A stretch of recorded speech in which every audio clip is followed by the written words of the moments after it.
What if a 14-year-old girl walked into the headquarters of a billion-dollar tech company and calmly asked them to say one forgotten name? This isn't just a story about engines or blueprints. It's about legacy courage and the quiet power of a daughter who refused to let the past be buried. Before we begin, if stories like this move you, stories of resilience, hope, and second chances, consider subscribing to the channel. Your support helps us keep telling the ones that matter most. Now, let's begin. Poor mechanic's daughter was dared to fix the engine. What she said made the CEO turn pale. The lights above the NovaVolt presentation hall flickered to full brilliance, casting a silvery sheen over the rows of suited executives, camera crews, and restless engineering students. The air buzzed with anticipation. This wasn't just any launch, it was the launch. NovaVolt's new prototype, the Helix One, promised to revolutionize electric engine performance. Whispers of patent-breaking breakthroughs and design innovation swirled through the audience like wildfire. At the very center of the grand stage, the Helix One sat atop a polished glass pedestal, sleek and motionless. Towering LED screens behind it displayed blueprints, simulations, and bold slogans, "The future is now." Victor Lang, NovaVolt's CEO, strode on stage exuding confidence in his bespoke charcoal gray suit. He paused, let the applause rise and fall, then raised his hand.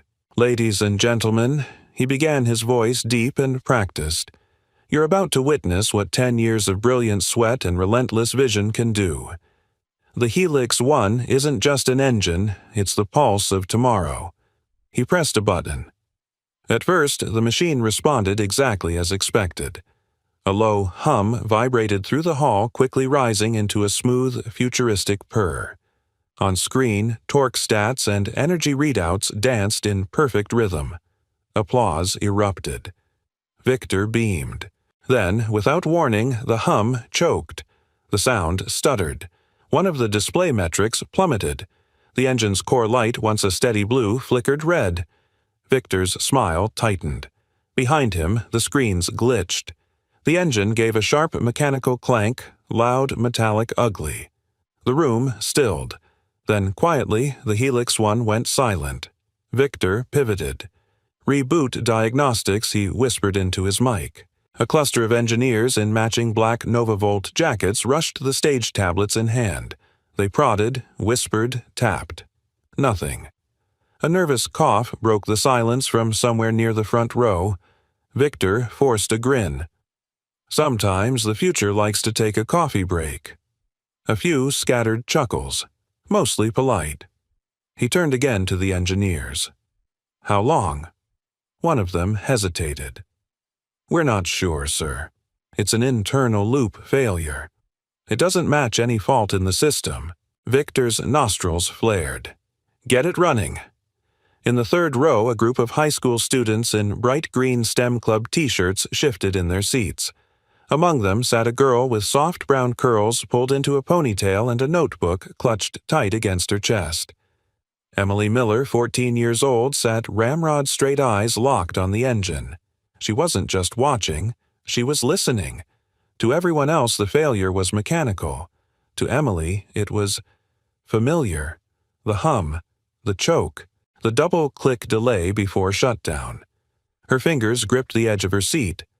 That was her father's flaw, the one he spent 3 years fixing in the garage before NovaVolt fired him. Her breath caught. Could it be? On stage, Victor turned to the audience. His eyes scanned the rows, then landed on the students. An idea sparked in his gaze. "Oh, come on," he said, letting out a theatrical sigh. "We have the next generation of engineers with us today. Maybe one of them can show us where us old folks went wrong." Laughter followed, but it was tinged with tension. He pointed. "You, the one in the ponytail." Emily blinked. "Me." Victor grinned. "Yes, you. You're in robotics club, right?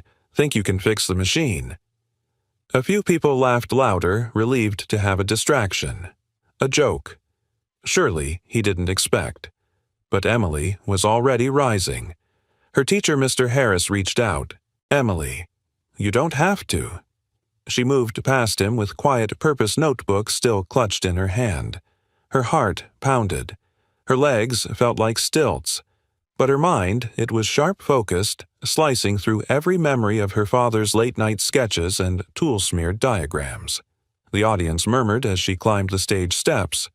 Victor raised an eyebrow, now unsure if this had been a good idea. Emily approached the engine. It stood tall, silent, and stubborn. A young engineer handed her a tablet, smirking. "Here's the diagnostics. Good luck."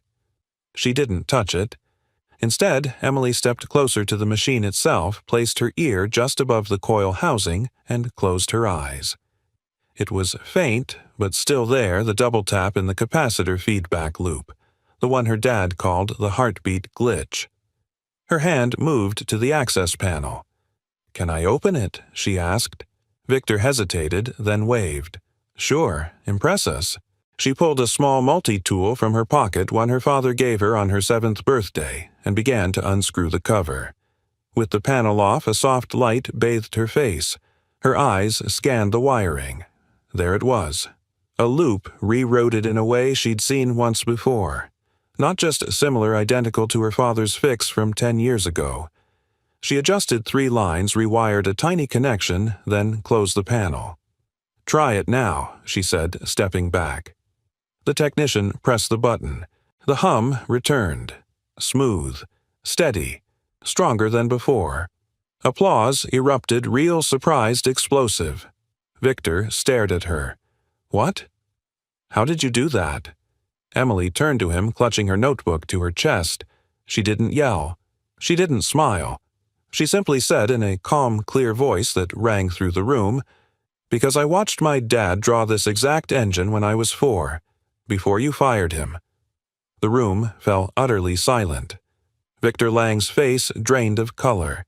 A camera zoomed in. The girl from nowhere. The daughter of the man Novavolt erased. And now she had just restarted their future. The applause had long since faded, yet its echoes clung to the corners of Emily's mind like ghosts. She walked stiffly down the backstage corridor, her sneakers squeaking against the polished floor.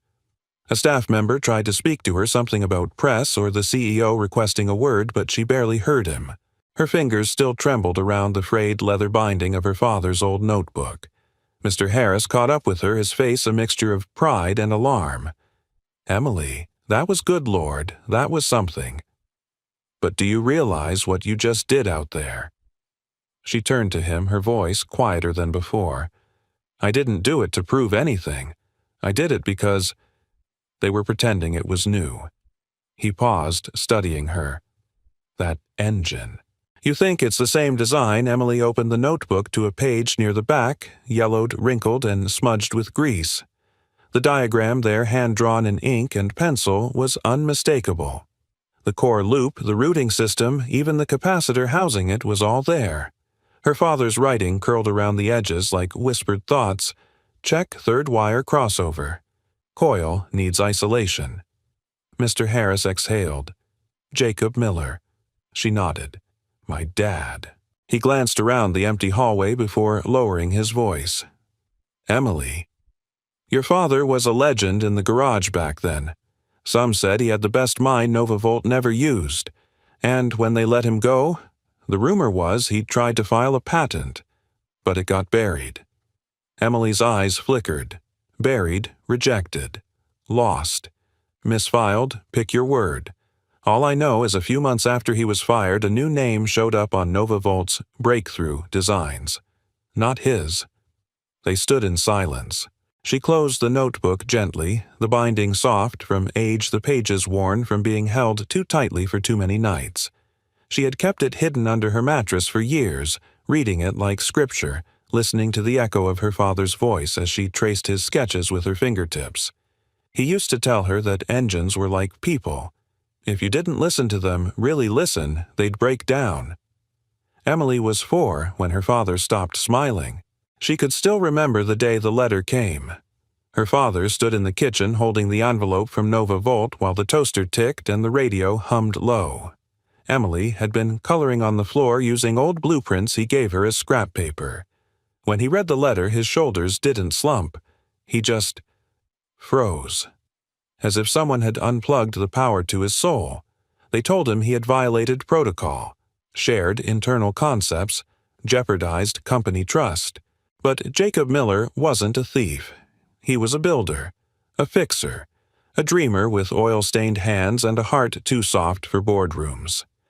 After that day, everything changed. The garage became his world, not out of bitterness, but because it was the only place that still made sense. He spent hours there hunched over the same blueprint Emily had just shown to the world. She used to sit next to him on a crate, legs swinging, asking him why wires needed jackets, why volts couldn't be seen. And he always answered. He taught her more in that dusty garage than she would ever learn in a classroom. But money got tight. His tools grew rusty. The engine he'd been building from scratch, his masterpiece, remained unfinished. Her mother, practical and increasingly impatient, worked double shifts at the diner and pleaded with him to let it go and get a real job. Jacob refused. Then came the accident. A collapsing scaffold on a night shift at a construction site. He wasn't even supposed to be there. He'd taken the job quietly, hoping to save enough money to buy a single part for his engine, the same part that had just lit up the stage at NovaVolt 10 years later. Emily was 7 when they buried him. She hadn't spoken at the funeral. She just placed a small wrench beside the coffin one with his initials carved into the handle. Since then, the notebook became her compass. She read it late at night under covers, taught herself how to solder wires and rebuild old toaster motors. Her mother disapproved, said she was chasing a ghost. But Emily couldn't stop. She wasn't trying to prove her father right. She just wanted the world to know he had existed, that he mattered. And now, Victor Lang, the same man who smiled from magazine covers, who spoke of innovation like he invented it, had just watched her breathe life into the machine he claimed to create. Her pulse quickened. Not with anger, with clarity. There was a reckoning coming. Mr. Harris broke the silence. "You need to be careful, Emily. This isn't just about a broken engine anymore. This is legacy. Corporate patents. They don't play nice when there's $1 billion on the line." "I'm not afraid," she said, her eyes steady. "They buried him once. I won't let them do it again." Mr. Harris looked at her the way a father might, half fear, half awe. "Then you're going to need allies." "And proof." Emily nodded slowly. "I have the notebook. You're going to need more." She tightened her grip on the worn leather binding. "Then I'll find it." She turned back toward the exit, stepping into the gray-blue light of the evening. Behind her, the hum of the engine still echoed faintly through the walls, her father's hum. The world just didn't know it yet. But they would. The garage still smelled like him. It had been 7 years, but somehow the air still carried a faint blend of motor oil, rusted steel, and lemon hand soap, her father's favorite. Emily stood just inside the doorway, her fingers grazing the light switch before deciding not to turn it on. The sun was setting outside, casting long shadows over the concrete floor. That felt right. Like memory itself was bleeding through the walls. The workbench was covered in dust now, save for a few old bolts and a cracked voltmeter. Cobwebs clung to the corners. The engine block her father had worked on his masterpiece sat frozen mid-build, half covered by an old tarp. Emily walked toward it slowly, her shoes crunching over tiny fragments of metal and time. She reached for the tarp, paused, then pulled it back. There it was. A block of history and heartbreak, unfinished and mute, but not forgotten. Her fingers traced the initials etched in the corner of the housing, J.M. Rough and Shallow, scratched by hand. She closed her eyes and saw him there, sitting on the rolling stool, wiping sweat from his brow with the back of his arm, gesturing with a socket wrench as he explained thermal conversion like it was a bedtime story. "See this," he once said, tapping the capacitor coil. "It's the brain." But that he pointed to the feedback loop, that's the soul. If you don't listen to it, you'll never hear what it's trying to say. Emily smiled even as tears burned at the edges of her vision. That day in the NovaVolt hall had awakened something. Not just in her, but in the truth itself. A truth that had been packed away, buried deep, and left to rust like this engine. She pulled a milk crate toward the bench and sat down. From her backpack, she took out the notebook and laid it gently beside the motor. Page after page of sketches, annotations, formulae, each one a breadcrumb back to the man the world had forgotten. Back when he died, her mother had taken every blueprint, every model, every scrap of his work and boxed it all up. Said it was time to move on. But Emily had kept this one notebook hidden under her bed. She knew it by heart. Still, she flipped through it now with careful hands, eyes scanning, mind turning. There. Page 47. The capacitor loop sequence identical to the one she'd seen inside the Helix 1. A decade ago, her father had written in the margins, "If they don't believe it works, let the hum convince them." That hum. It had filled the NovaVolt stage like a ghost's whisper come home. She pulled out her phone and began taking pictures of the most critical pages. Then she stood, walked to the corner cabinet and opened the bottom drawer. It groaned, unused for years. Inside were his tools carefully placed in a velvet-lined box. But beneath them, wrapped in an old cloth diaper, was something else. A manila envelope. Her breath caught. She pulled it out. Across the front in bold black marker were the words, "Patent Submission, 2015. Unsent, her hands trembled. She peeled it open and slid the contents onto the bench. A full set of technical drawing schematics, and a letter addressed to the United States Patent and Trademark Office. It was never mailed. She checked the envelope again. No stamp, no postmark. But everything else was intact. At the bottom of the letter was a signature Jacob Miller and a date March 12, 2015. She covered her mouth with one hand, the other tightening around the page. He had tried. He'd believed in it. He had built it, refined it, documented it. But for some reason, in the chaos of being fired, humiliated and overwhelmed, he never sent it. Or maybe he wasn't allowed to. She flipped through the drawings again. They were cleaner than the ones in the notebook, more polished, detailed, final. This was proof. She heard footsteps behind her and tensed. "It's getting late, Emily." Her mother's voice, calm, but tired. "I know," Emily said, not turning. Her mom stepped inside, arms crossed, looking at the garage like it was a wound she'd tried to let scab over years ago. I told you not to come out here anymore." "I needed to," Emily replied quietly. "I found the submission draft." Silence. Her mother walked over, glanced at the yellowed pages. Her face didn't change, but something in her posture softened. "He never sent it," she said. "I told him not to. I was scared." Emily turned surprised. "You stopped him." "I begged him to wait," her mother whispered. I thought if he just laid low, maybe they'd call him back. Maybe the company would fix it quietly. But he wouldn't stop talking about proving them wrong. He kept saying the truth mattered." Her voice cracked. "I was just trying to protect him. Protect us. And then he died." Emily stepped closer. "You were just trying to survive." Her mother nodded slowly, eyes shining. "And you're trying to make it right." A long silence stretched between them two women, two eras, two kinds of grief. Then Emily said, "This isn't just about Dad anymore. They're using his design, and no one knows." Her mother looked away. "What if they come after you?" "Then I'll tell the truth," Emily said, her voice steady. "I'll do what he couldn't, what he never got the chance to." Another pause. Then her mother reached down, picked up the envelope, and pressed it into Emily's hands. "Then, you better do it right."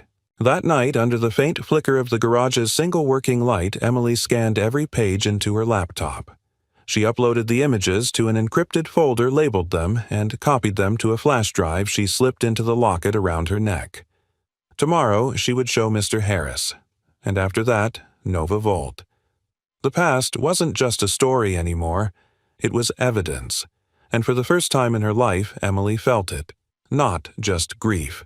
Not just anger. Power. The kind her father always said came not from machines, but from standing by the truth. The morning light filtered through the blinds, cutting thin gold lines across Emily's bedroom floor. She sat at her desk, fingers still curled around the flash drive in her palm like it was some kind of holy relic. She hadn't slept much. After scanning the documents from the garage, her mind had raced through the night memories of her father's voice, the hum of his prototype, and the stunned silence that followed her words on the Nova Volt stage. Now, the world outside moved on, unaware that something irreversible had shifted. Her mother knocked softly, then pushed the door open with a steaming mug of coffee. "You didn't sleep," she said gently, setting the cup down. Emily shook her head. "Couldn't." Her mother glanced at the notebook and laptop still open on the desk. "What are you going to do next?" Emily hesitated. "Mr. Harris. He's the only one who believed me. I think he can help." Her mother gave a soft nod, then tucked a strand of hair behind Emily's ear like she used to when Emily was little. "Just promise me one thing. Don't let the fight make you forget why you started." Emily looked up. To make them remember him? No. Her mother smiled. To make them see him. At school, Mr. Harris was waiting in the workshop classroom, the faint smell of solder and burned wire lingering in the air. The walls were lined with half-finished student projects, tiny robots, circuit boards, gear assemblies. But it was Emily's arrival that pulled his attention. He stood the moment she walked in. "You brought something," he said. Emily nodded and handed him the flash drive. He plugged it into his laptop and scrolled in silence. His eyebrows slowly lifted as the schematics loaded page after page of meticulous designs, timestamps, calculations, clear evidence that someone had built the Helix One years before it ever hit a Nova Volt lab. When he reached the cover letter to the USPTO, Jacob Miller's name and the unsent date, he leaned back in his chair and exhaled hard. "Emily," he said, voice low, "this isn't just technical similarity. This is original authorship. I know. These alone could open an inquiry. Especially with what you did on stage. They won't listen to a teenager." "They might," Mr. Harris replied, "if it's a teenager with a teacher who used to work at NovaVolt and knows exactly who was in charge of R&D back in 2015. Emily's eyes widened. "You were there?" He nodded. "Only for a few years. Your father trained me when I was fresh out of college. He was the real deal, passionate, brilliant too, honest for his own good. When he disappeared from the design team, none of us were told why. They just said he broke protocol. No one asked questions. And I've regretted that for a long time." Emily swallowed hard. "Do you think Victor Lang knew I'd bet my pension on it?" A knock at the door interrupted them. A student aide handed Mr. Harris an envelope marked with the Nova Volt seal. Emily's heart jumped. He tore it open. His brows furrowed as he read. Then he looked up slowly. "They've invited me and you to attend a follow-up demonstration. Today, noon sharp." Emily's stomach tightened. Me. Why, they're calling it a community appreciation gesture. But I think it's damage control. She stared at the floor. "They're going to try and spin it," probably Harris said. "But it's also your chance to be in the room. And if you're ready, we can make sure they can't ignore you again." Nova Volt's campus glimmered like a glass cathedral against the noon sun. The main lobby was buzzing with guests, journalists, influencers, local STEM students, community leaders. Everyone was smiling, sipping complimentary cold brews, staring at the futuristic engine in the center like it was a sculpture. Emily walked beside Mr. Harris, her father's notebook tucked inside her backpack, the flash drive in her pocket. A tall woman in a blue blazer greeted them. "Thank you for coming, Miss Miller. Mr. Harris. The CEO will be speaking shortly." Emily recognized the woman from news articles. Claire Renner, NovaVolt's head of public relations. Every move she made seemed rehearsed like a chess player halfway through a very long game. "Please, this way," she said with a smile, too perfect. They were ushered into the demonstration hall again, same stage, same engine, same CEO. But the atmosphere had changed. There was tension beneath the polished surface. Victor Lang stood at the podium charismatic as ever, but with a new edge in his voice. "We're grateful for the community's enthusiasm," he began, "and for the incredible young talent that continues to inspire innovation here at Nova Volt. Today, we're proud to present a restored demonstration of the Helix One, now updated and fully operational." Applause. Emily sat in the front row, eyes locked on the engine. Lang continued, "And we're especially honored to welcome back Emily Miller, whose curiosity and initiative reminded us all why the future lies in the hands of the next generation." More applause. Emily blinked. Curiosity, initiative. He was turning her truth into a soundbite. As Lang stepped down, the press surged forward. Claire Renner smiled as she gestured to Emily. "Emily, would you like to say a few words?" Mr. Harris touched her arm gently. "You don't have to." But Emily stood. She walked to the podium, not with nervousness but with purpose. She looked out at the crowd, then back at the engine. "My name is Emily Miller." She began, her voice clear and even. "I'm 14. I love machines. I love the way they hum when they're happy." The room chuckled softly. "And I love my dad. Jacob Miller. He worked here once. He built engines, too.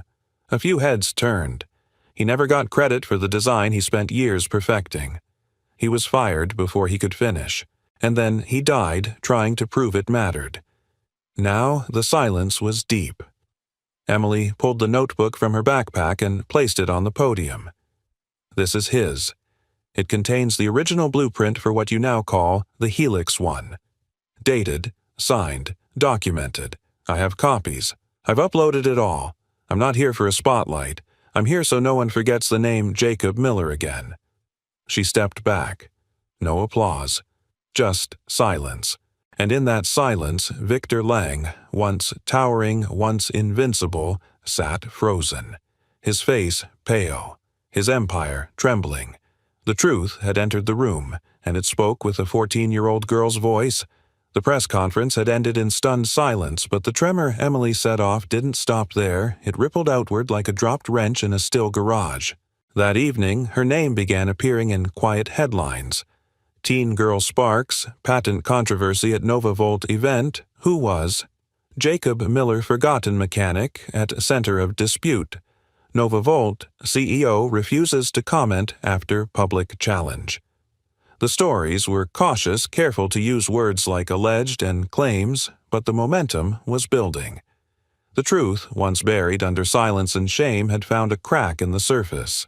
Emily sat cross-legged on the living room rug, laptop, open email inbox pulsing with new messages, journalists, bloggers, strangers writing to say, "I believe you others just saying, thank you for standing up."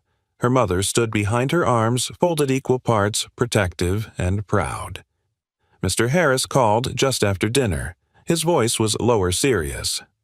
"They're not going to stay quiet for long," he said. "What you did today, that wasn't just brave. It was dangerous." Emily frowned. "Dangerous how NovaVolt's legal team will be scrambling right now. They know they can't silence you publicly, so they might try to discredit you, undermine the evidence, twist the narrative." Emily's hands tightened around her phone. "But I showed them the patent draft, and they'll try to claim it was never filed, that it doesn't count, that it could have been fabricated." Her chest ached. "It was real. I know it is. But truth in a courtroom isn't just about what's real. It's about what you can prove." Emily looked down at the notebook beside her. "Then I'll prove it." There was a pause on the line. "There's one more thing," Mr. Harris said. "Tomorrow morning, NovaVolt's board of directors is convening a closed-door meeting. Word is they're going to address the situation, but not on camera." Emily's breath caught. "You think they'll bury it? I think they'll try to control it. But there's one thing they're not expecting.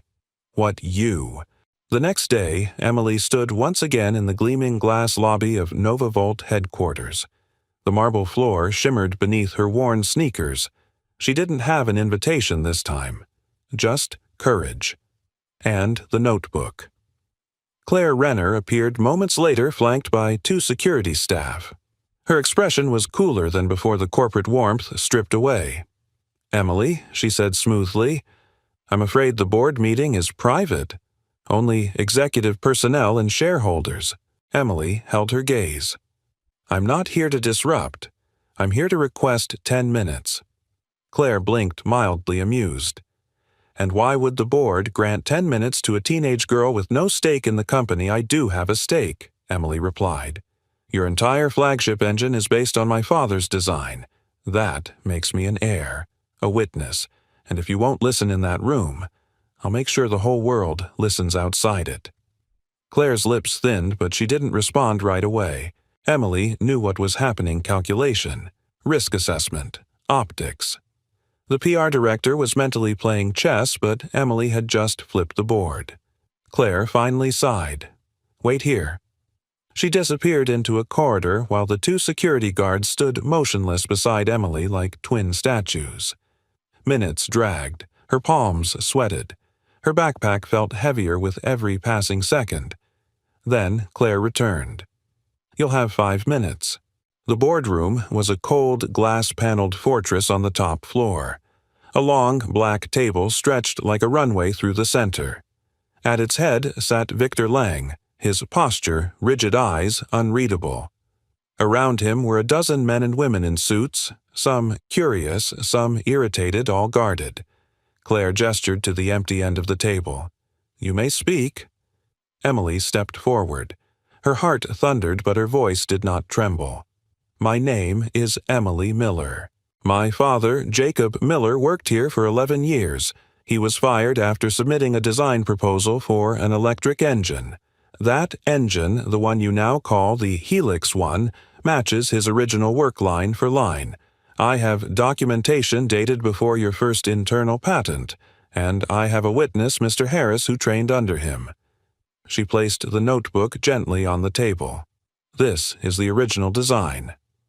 One of the board members leaned forward. Even if this notebook is authentic, it proves nothing about intent. Designs evolve. Concepts are shared. Prototypes change hands. Emily looked at him steady. Then ask yourself why this version has never been publicly acknowledged. Why his name isn't anywhere in your archives. Why his patent submission was never filed even though it was signed, stamped, and complete. Victor finally spoke. Miss Miller, these are serious accusations. If you or your guardian have legal concerns, you're welcome to contact the company through Proper. I don't want to sue you, Emily cut in. That startled them. I don't want a check or a settlement or a stage. I want my father's name back. I want the truth to stop hiding in boardrooms. I want every young builder like him to know that what they create can't be stolen just because they're not wearing a suit. Victor leaned back slowly. That's a noble sentiment.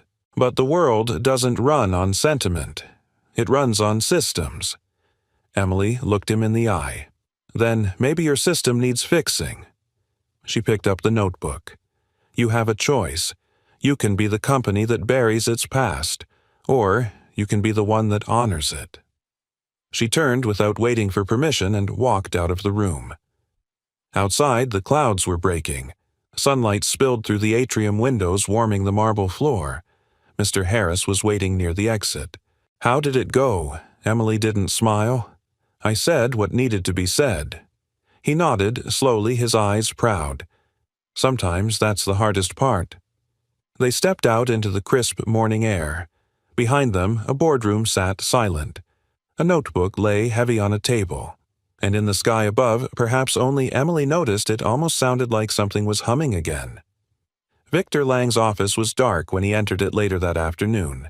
The glass windows tinted against the early autumn sun. The blinds had been drawn. He stood there a moment, hands on his hips, looking down at the city from his 35th floor perch, unmoving.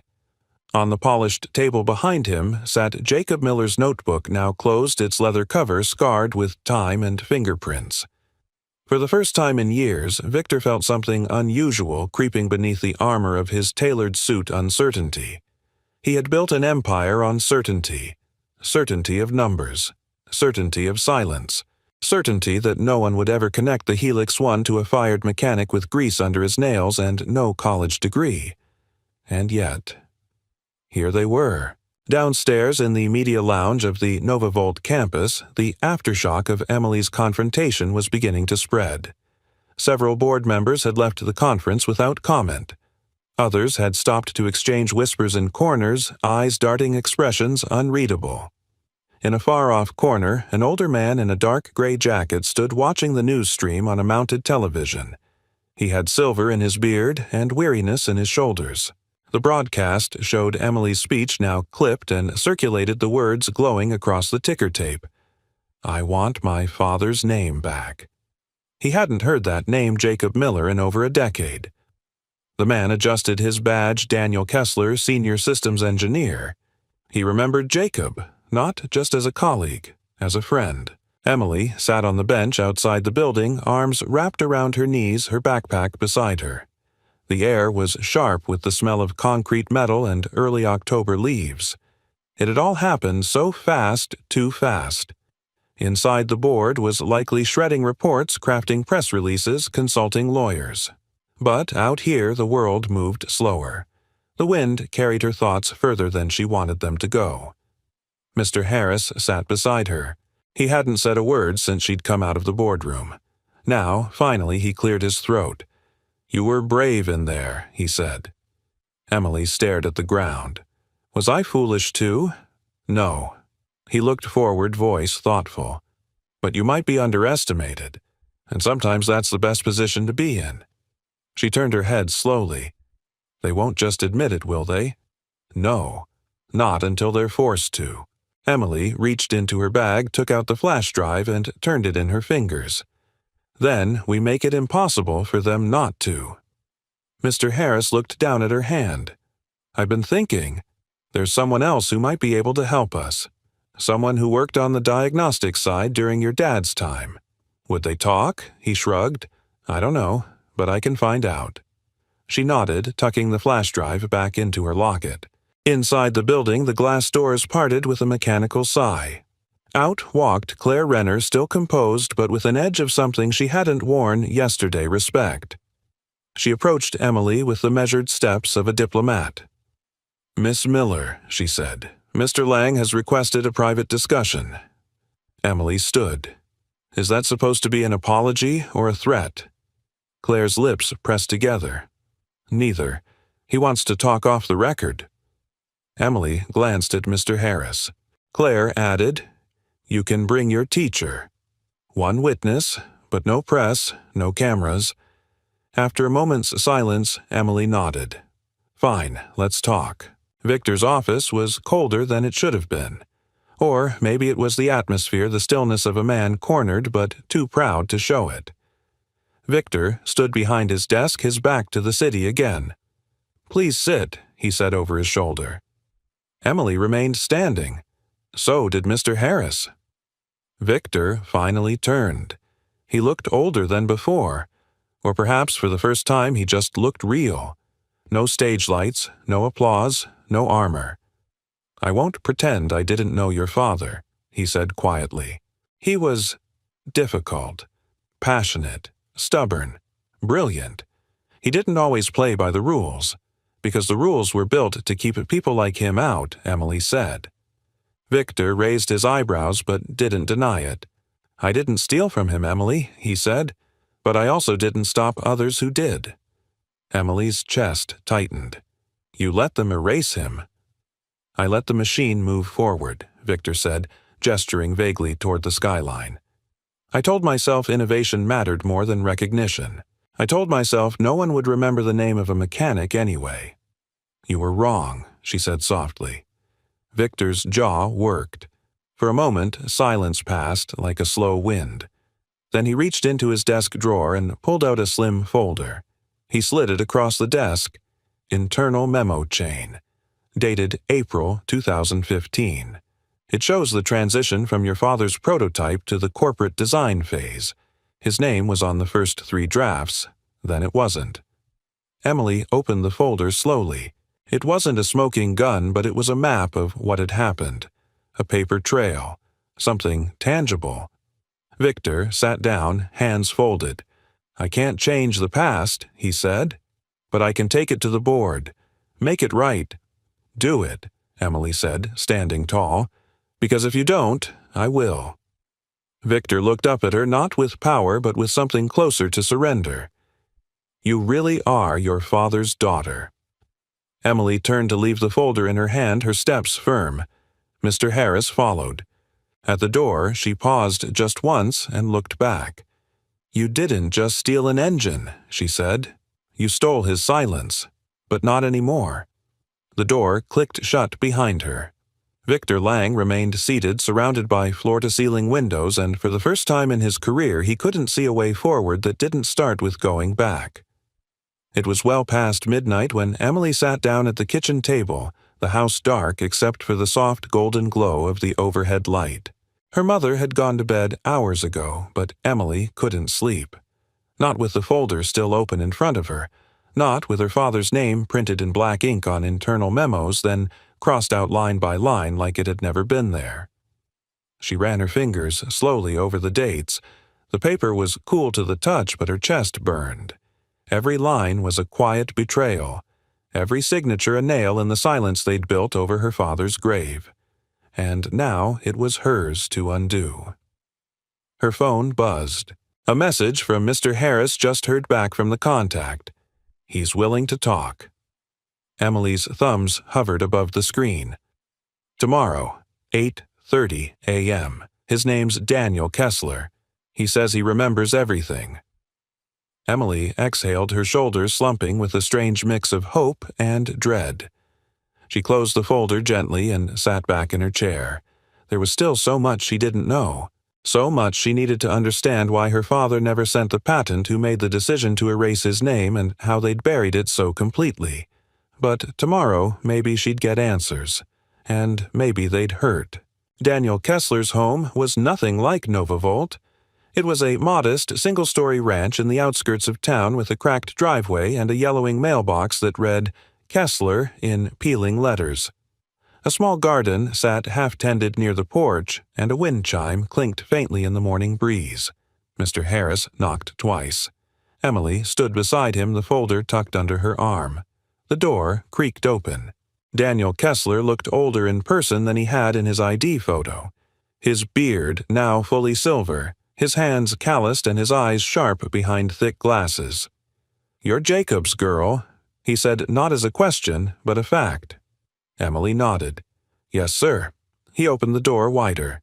"Come in." They stepped inside. The living room was cluttered with old radio circuit boards and shelves lined with engineering manuals. Kessler waved toward the couch. "Didn't expect to ever talk about this again," he said, settling into a faded recliner. "But I saw your speech. Brave thing you did." Emily met his eyes. "I need to know what happened. All of it." Kessler nodded slowly. "Then I'll tell you." He began with 2015. Your dad was working on a self-stabilizing loop, something no one at NovaVolt had pulled off yet. He called it active hum mitigation. Most of us thought it was theoretical. Then one day he brought in this crude prototype made from scrap and duct tape. It worked, ran clean, low vibration, whisper quiet. He paused, smiling faintly. I remember the first time I heard it run. We all stood around like he'd summoned a ghost. Emily listened intently, barely blinking. Kessler's face darkened. Problem was, Jacob didn't file it through the usual channels. He hated red tape. He was scared someone would steal it before it was protected, so he kept most of the data off the network. Hand-delivered copies only. One of those copies ended up with Victor Lang. Emily's jaw tightened. Lang said he didn't steal it. Kessler chuckled grimly. Maybe not directly, but he let others do it for him. He leaned forward. There was a young engineer, then Riley Finn. Bright, ambitious, but cold. She was put on a review team after Jacob was suspended for breaking internal policy. Next thing we knew, her name showed up on early design drafts. Then the project got fast-tracked. Jacob's name was gone. Suspended, Emily repeated. They never said he was suspended. They wouldn't have. It was unofficial. They told him to take a week to think about next steps. But we all knew what that meant. Emily swallowed the rising heat in her throat. And the patent draft. He never sent it. Kessler nodded. He wanted to. Had it in his hand one day. Told me he was going to drop it off at the post office. But that night someone from HR met him in the parking lot. told him it would violate his severance agreement and open him up to litigation. Mr. Harris leaned forward, so they scared him into silence. Scared, manipulated, maybe both. He was proud, but he was exhausted, and he had a daughter to feed. Emily looked down at her hands. "He never told me any of that," she whispered. Kessler's voice softened. "He was trying to protect you. That's the kind of man he was." She knotted her throat tight. "There's one more thing," Kessler said, rising from his chair. He walked to a filing cabinet in the corner, opened the bottom drawer, and pulled out a dusty USB drive. "I kept this. It's from the diagnostic server Jacob used, before they wiped his account. Has system log simulation timestamps a video file too, him testing the prototype. Might be the only footage left." Emily stood stunned. "Why didn't you come forward?" Kessler met her eyes. "Because no one was listening. But now, someone is." He pressed the drive into her hand. "I owed him more than silence." Back home, Emily plugged the USB into her laptop. The folder opened with a soft chime revealing dozens of files but only one video. She clicked play. The screen flickered. Her father appeared, young, tired, smiling. His hands were blackened with oil. Behind him in the garage, the prototype engine rested on a wooden table. He looked at the camera. Test number 12. Active mitigation loop adjusted. "Emily, if you're watching this someday, yes, I see you sneaking into the garage. This is the one that hums the way you like. The one that purrs instead of roars." He winked. Then he hit the switch. The engine came alive. It wasn't loud. It didn't shake. It sang. And Emily, in her quiet bedroom in 2025, began to cry, not from sadness but from something deeper. Validation. He hadn't imagined it. He hadn't failed. He had built something real. And now, so would she. She wiped her face, opened her email, and attached the video. Then the folder of logs. Then the scans of the patent draft. Then the memo from Victor Lang. She addressed it to 3 people, the USPTNIO, a national investigative journalist who had written her that morning, and NovaVolt's board of directors. Subject line, "What you buried." Then she hit send. Emily didn't sleep that night, not even for a moment. She sat at her desk in the silence, her eyes burning from the screen's glow, her heart pounding with something that felt halfway between terror and purpose. The video of her father ran on loop in her mind, his crooked grin, his soot-streaked hands, the gentle pride in his voice when he spoke to the camera, and the unmistakable hum of the engine. She had sent it to the world. Now she waited for the world to listen. At 6:42 a.m., her inbox chimed. Subject, Re What You Buried, from Nora Bain. Independent investigative journalist Emily, this is extraordinary.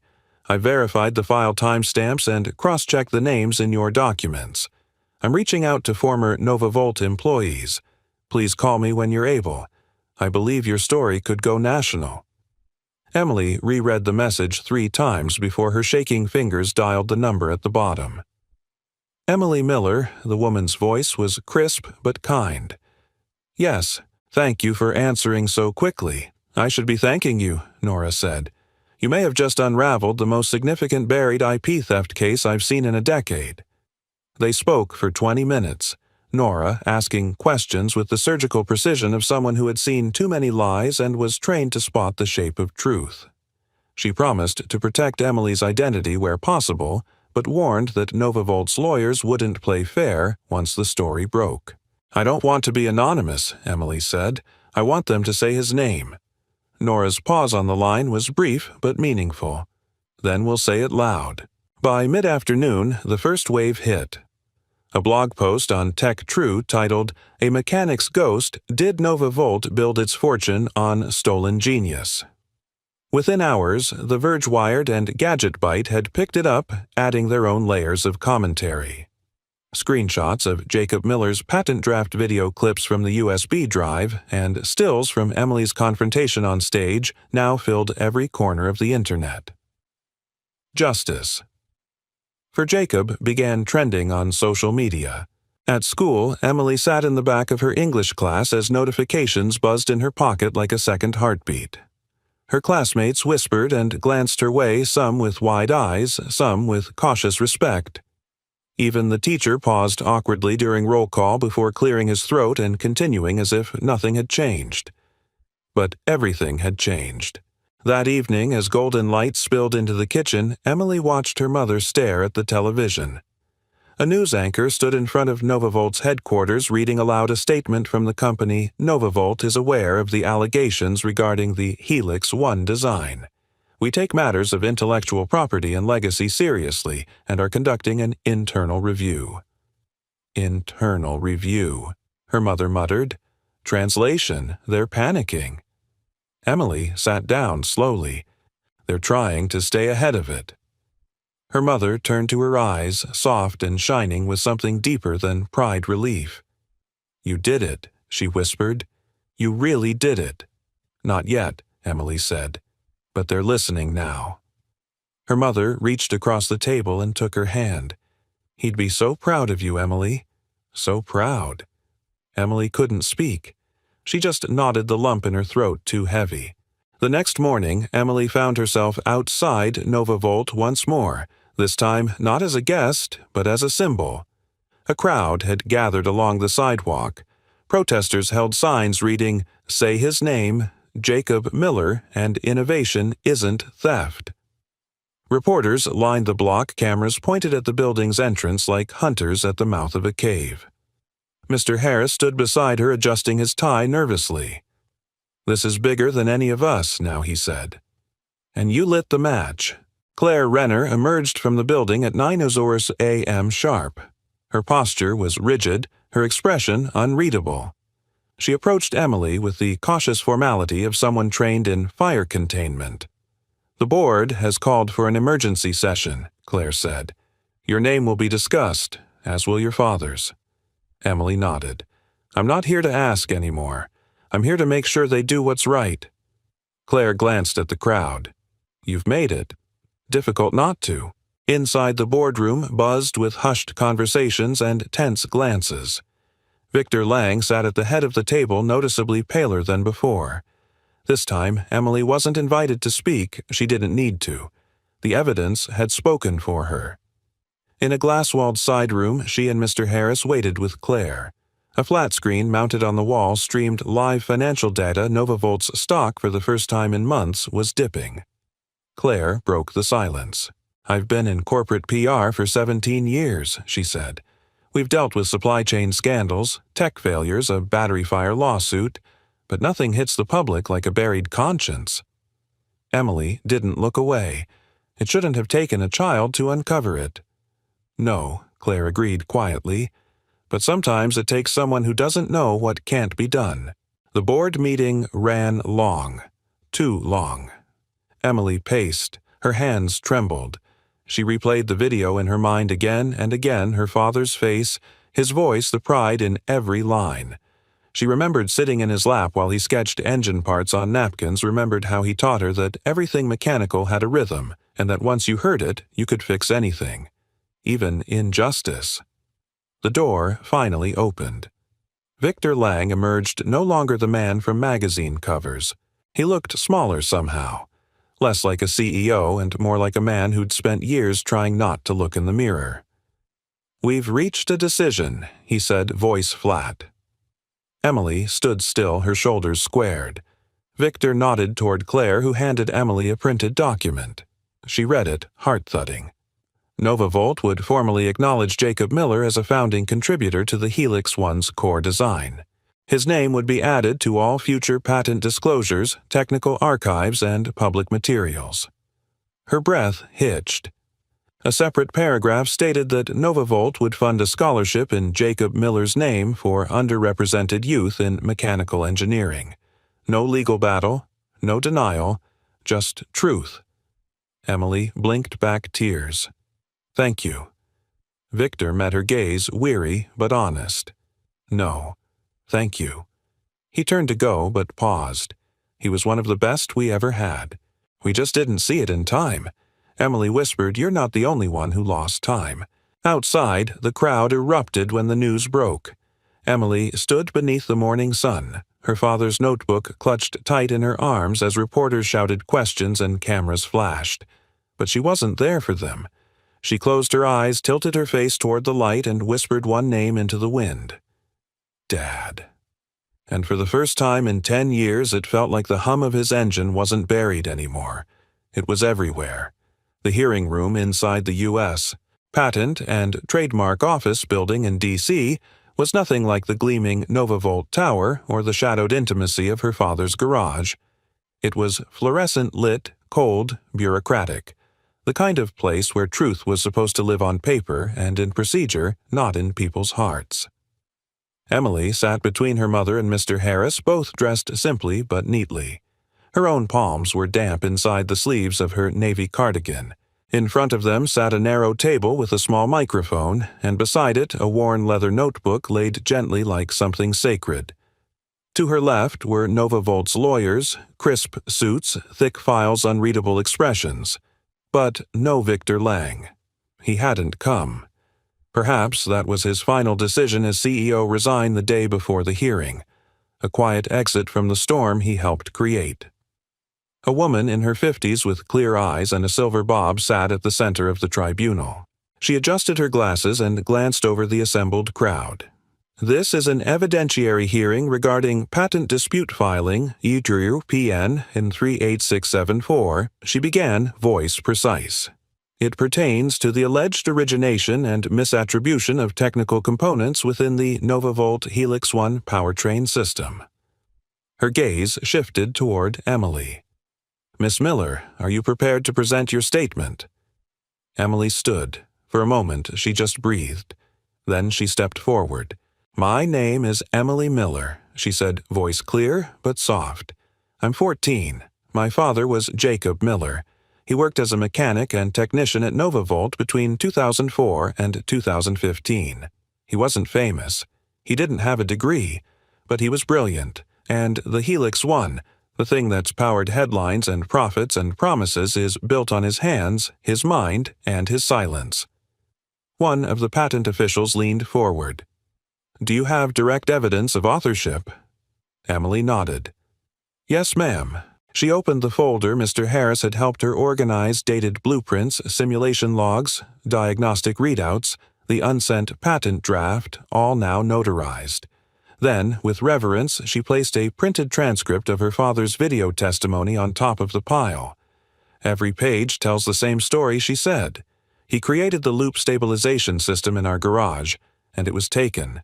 His name removed, his work buried, all because he wasn't the right face for innovation. The woman at the center raised a brow. And what are you requesting here today, Miss Miller? Emily looked down for a beat, then back up. I'm not here to sue. I'm not asking for money. I'm asking for the truth to be part of the record. I'm asking you to recognize Jacob Miller as the original contributor to the core design of the Helix 1. That's all. That's everything. A quiet settled over the room like dust. Then the chairwoman turned to the NovaVolt side. A man in a slate-gray suit stood. NovaVolt does not contest the originality of the designs presented.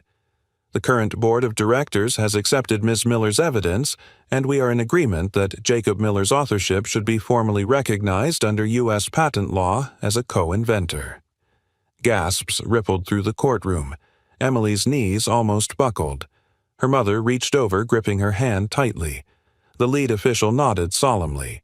Then this panel formally recommends the amendment of Patent No. 1224-3 to include Jacob Miller as co-inventor of the loop stabilization system now powering the Helix 1 engine. This recommendation will be submitted for record with immediate effect. It was done. In a room of papers and protocols, her father's name had finally been written back into history. They exited into a cloudy afternoon, the air crisp with early November. Emily felt the wind tug at her hair as if even the world wanted to say something. Reporters waited again, but fewer now, just the ones who had followed the story from the beginning. Nora Bain was among them, her notepad tucked under her arm, her eyes warmer than any lens. You did it, she said simply. No, Emily replied, glancing at her mom and Mr. Harris. We did.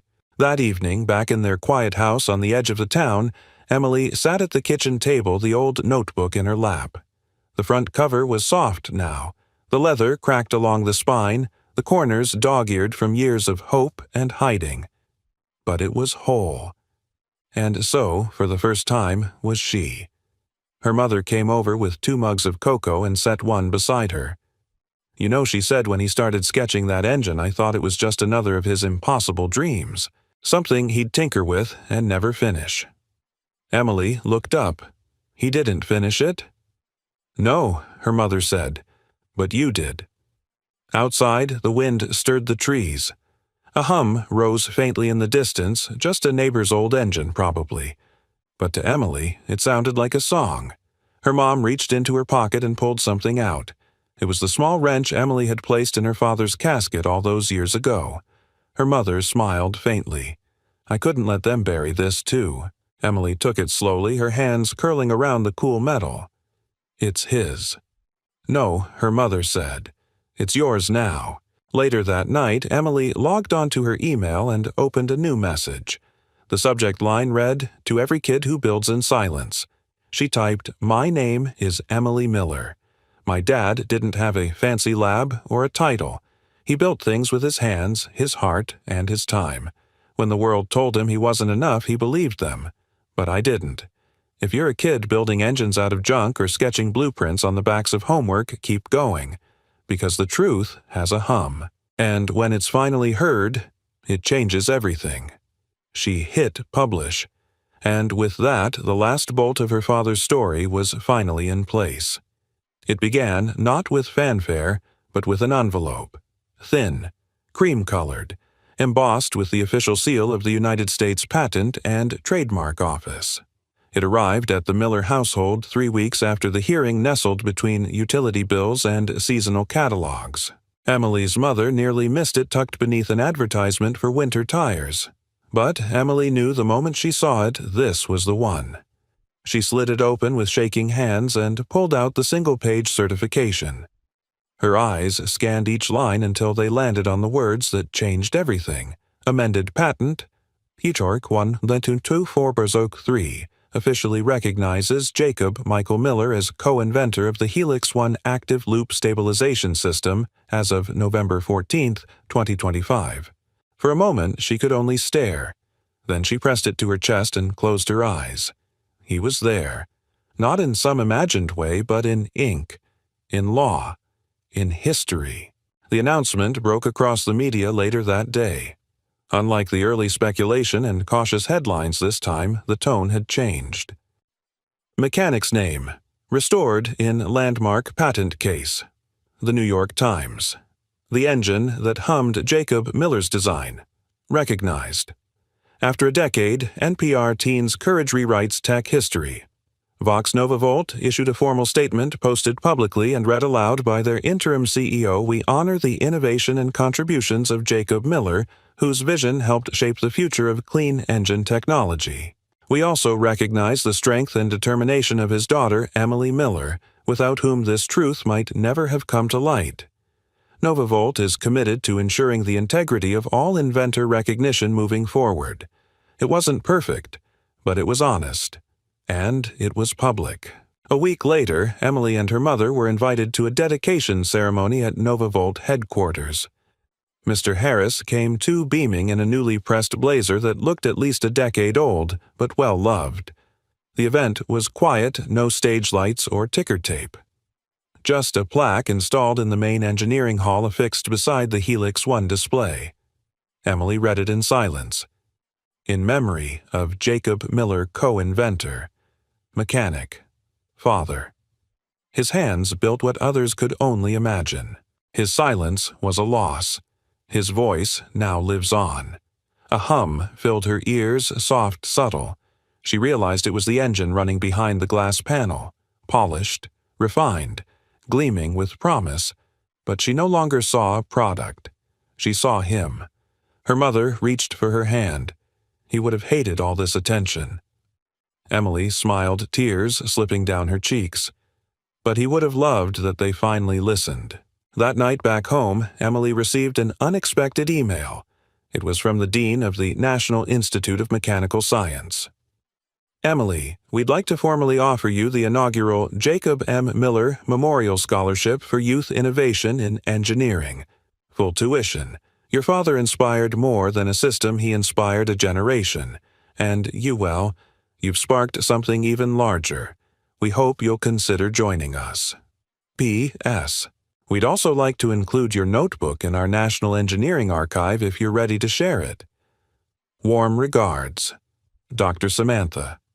Lee Emily stared at the screen for a long time.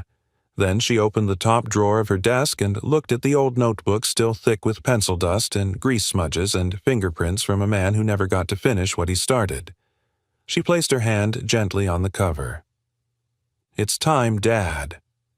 She wrote back with a single line, "Yes. Let's build something new together." In the following months, Emily continued to receive letters, not from executives or lawyers, but from kids.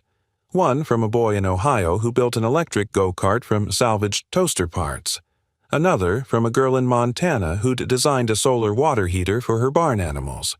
They all said the same thing in different ways. I didn't think people like us could matter. Now I do. Emily responded to each one. Because they did matter. Her father had mattered. And that truth, once hidden in the dust of a forgotten garage, was now part of the world's story. At the edge of town, just beyond the rusting water tower and the railroad tracks, sat Jacob Miller's old garage. It had remained untouched for years until now. Emily stood outside, a key in her hand, a small sign propped against the door. The Miller Workshop for Young Builders, where every hum is heard. Inside, she'd cleared the space. She'd painted the walls. She'd added workbenches, toolkits, second-hand computers, and a whiteboard with the word "Y" written in permanent marker across the top. Mr. Harris agreed to volunteer as the first instructor. Her mom baked cookies every weekend for the kids, and Emily, still only 14, taught her first class the day before winter break. She wore her dad's old work apron rolled up at the waist to fit. 10 students aged 9 to 15 sat waiting. She picked up a small engine core and held it in both hands. This, she began. Looks like a machine, but it's also a message. Someone imagined this before it ever existed, and if they can do that, so can you. A boy in the front raised his hand. "Do we need to be smart?" "You need to be curious," she said, smiling. "Smart comes after." A girl in the back asked, "What if we mess up?" Emily thought for a moment. Then she knelt beside the workbench, placed the engine down, and looked each of them in the eye. "My dad once said something breaks because it's trying to be heard," she said. "So if something goes wrong, just listen closer." And with that, they began. Wires, sparks, laughter, mistakes, fixes, hope. The garage came alive again, not with ghosts, but with beginnings. Outside, the wind whispered through the trees. Inside, the next generation hummed. It was just after dusk when Emily flipped the switch and lit the single overhead bulb in the garage. The space glowed with soft amber light, warmer than fluorescent, quieter than LED, casting gentle shadows along the workbenches and shelves. Outside, the sky was the color of slate, speckled with stars beginning to blink into view. She stood for a moment at the threshold, letting the hum of the past settle around her.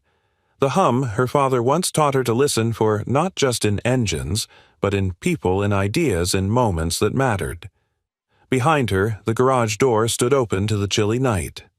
A boy named Mason, only 11, and already fascinated by torque curves, wheeled in a wagon holding a rusted lawnmower engine. A girl named Priya followed with a bin full of salvaged wires and broken fan motors. "Do we sort these by color or length?" she asked. Emily smiled. "Neither.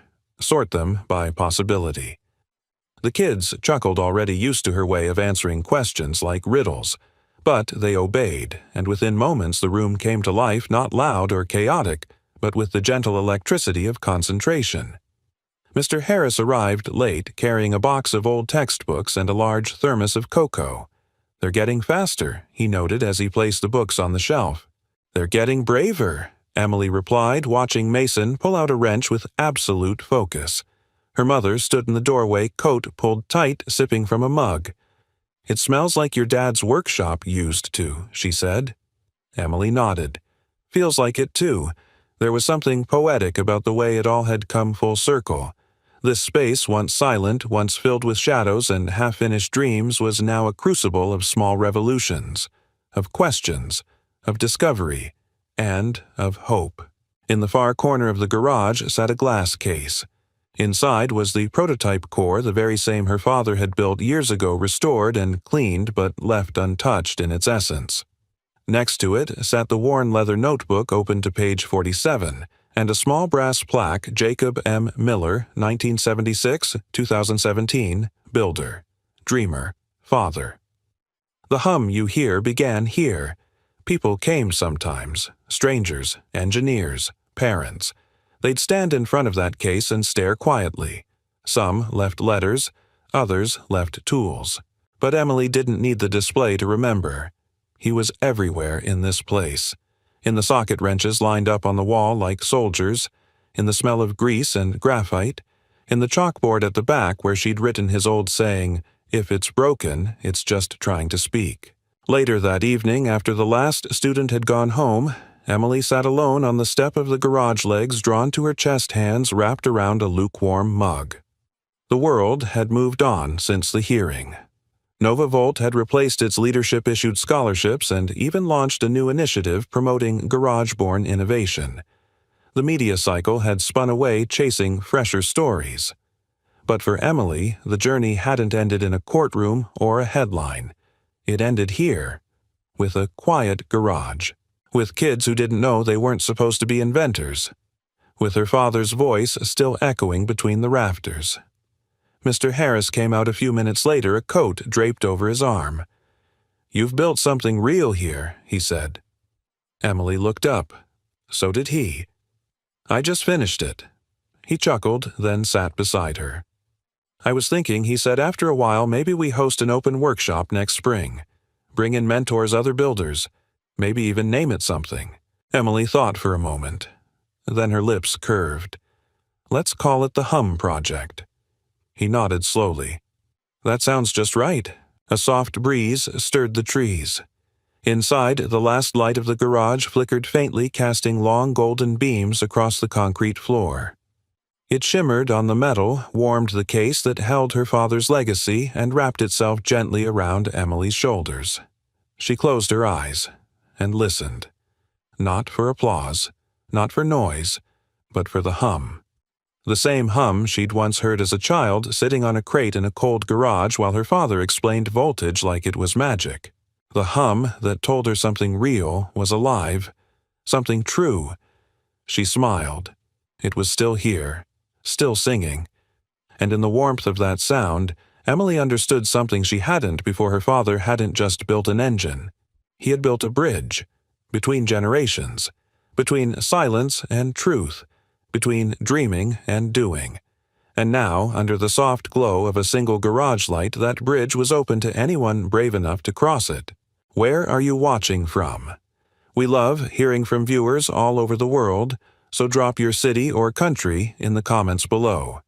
If this story touched your heart, inspired you, or simply made you think, don't forget to hit that subscribe button and turn on notifications so you never miss a story like this one.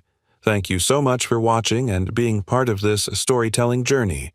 Until next time, stay kind, stay curious, and take care.